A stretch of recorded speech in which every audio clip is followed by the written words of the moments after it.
Baik, assalamualaikum warahmatullahi wabarakatuh. Selamat pagi siswa-siswi SMK Bakti Karya Parigi. Kembali lagi bersama saya Junjun Junaidi, guru komputer dan jaringan dasar kalian. Asik.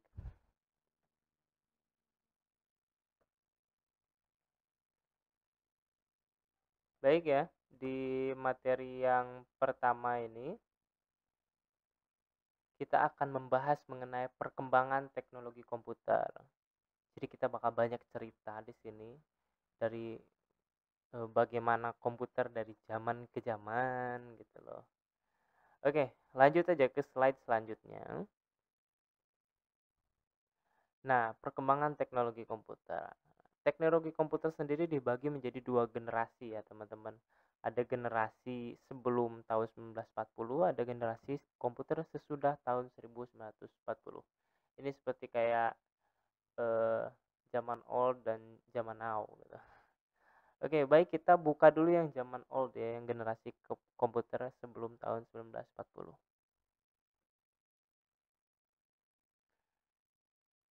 Nah, generasi komputer.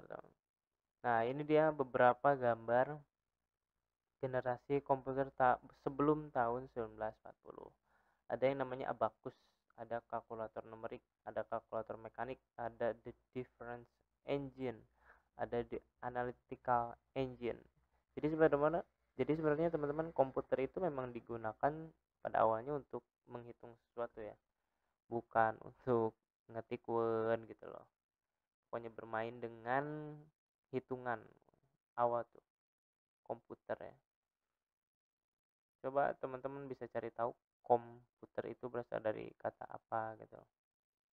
Oke, baik yang pertama kita bahas dulu si abacus ini. Abacus. Abacus atau sempoa adalah alat kuno untuk perhitungan yang terbuat dari rangka kayu dengan sederetan poros dan manik-manik yang bisa digeser muncul sekitar sekitar 5.000 tahun yang lalu.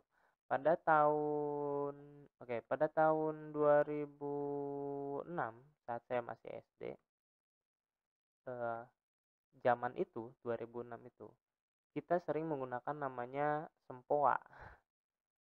Nah, sih ngarannya sempoanya, sempoa gitu. Untuk menghitung dan sempoa itu terdiri dari 1 sampai 100 gitu. Hitungannya si abacusnya itu yang bulat-bulatnya itu ada 100.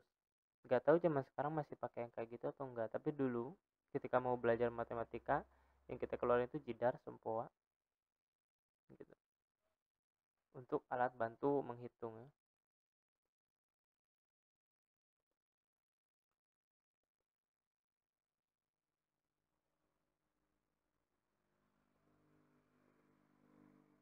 Oke, selanjutnya kalkulator numerik.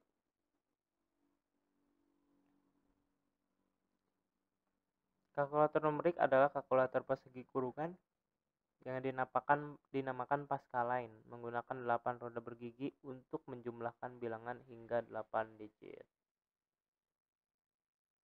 Nah, ini ya, kalkulator numerik untuk menjumlahkan bilangan hingga 8 digit, ya, 8 digit angka.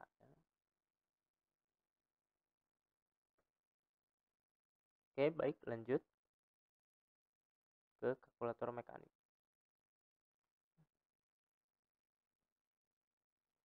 Blaise Pascal menciptakan mesin perhitungan mekanika pertama pada tahun 1642. Mesin ini beroperasi dengan cara menggerakkan gir-gir pada roda. Nah, ini mirip seperti mesin tik ya, mesin tik. Tahu kan mesin tik, tapi ini untuk menghitung. Bisa dilihat teman-teman, gambarnya kuno sekali dan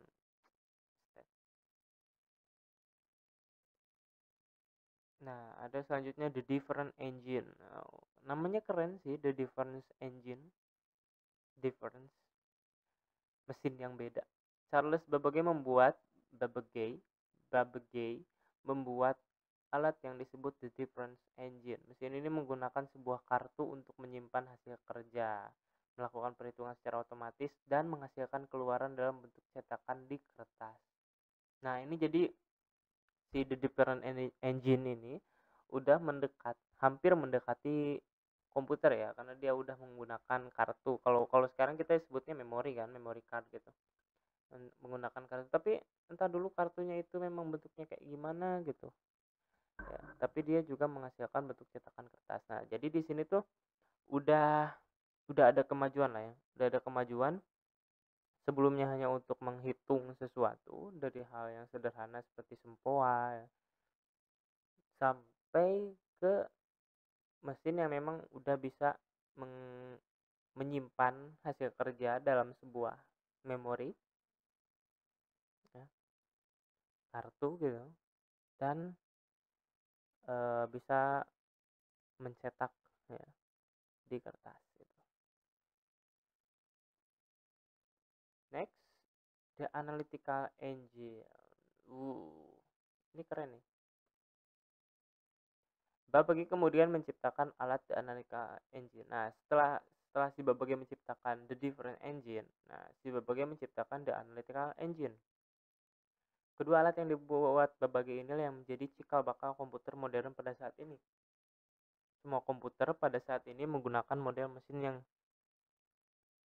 seperti yang diidekan oleh Babbage, yaitu memasukkan memori penyimpanan, pengolahan dan keluaran.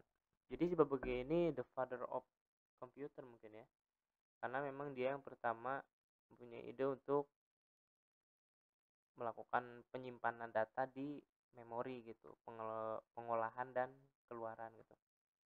Karena tadi kan di the different engine ada keluarannya yaitu kertas ya, berarti printing gitu kan. Oke, next. Nah, kita udah selesai nih bahas yang generasi komputer sebelum tahun 90-an. Nah, sekarang kita bahas generasi komputer sesudah tahun 1940-an. Oke, generasi pertama komputer. Jadi yang sebelum-sebelumnya itu mungkin bukan generasi pertama, tapi mereka apa ya? Nah, di sini dari tahun 1940 sampai 1959. Jadi kalau untuk generasi pertama ada jangka waktunya.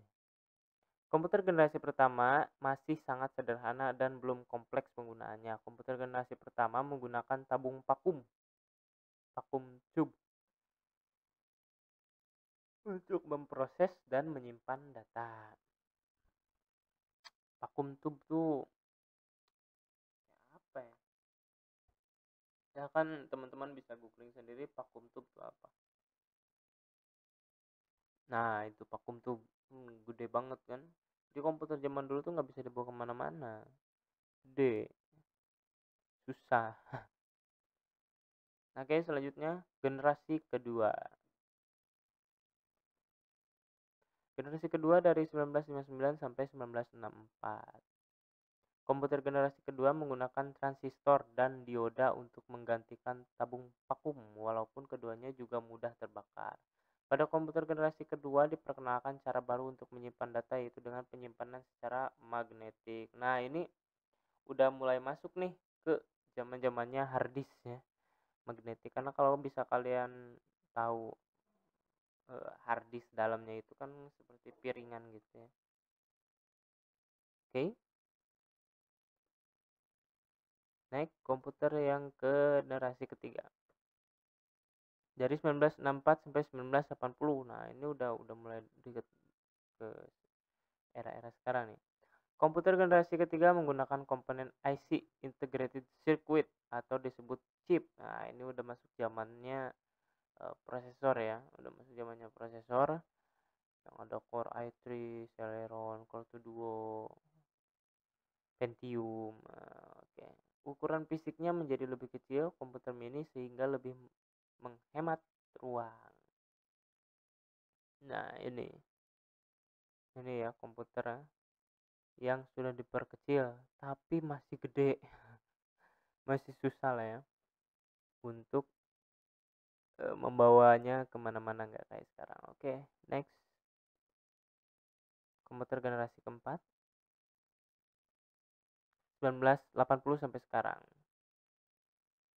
Nah, untuk komputer generasi keempat ini Proses pembuatan IC komputer generasi ini dinamakan Very Large Scale Integration (VLSI). Pengolahan data dapat dilakukan dengan lebih cepat atau dalam waktu yang singkat. Media penyimpanan komputer generasi ini lebih besar dibanding generasi sebelumnya. Komputer generasi sering disebut komputer mikro, contoh PC dan laptop. Ya, jadi eh, komputer yang sering kita pakai sekarang itu adalah generasi keempat ya, generasi keempat. Belum ada generasi kelima kayaknya. Gak tahu tapi udah ada kayaknya sih. Nah, jadi dari mulai tadi komputer yang segede gaban satu rumah buat satu komputer sampai dengan komputer yang sering kita bawa sampai sekarang ya.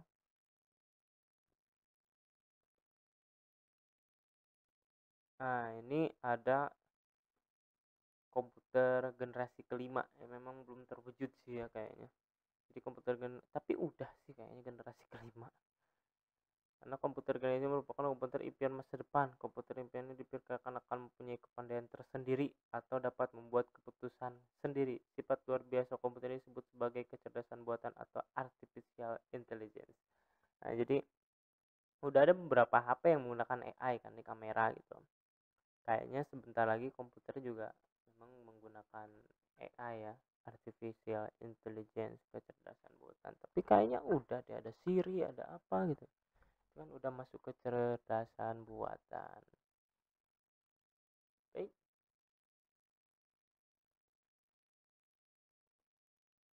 Nah, itu tadi perkembangan teknologi komputer dari generasi sebelum tahun 90 sampai generasi sebelum tahun 19 sesudah tahun 1940. Baik, untuk materi sekarang selesai ya.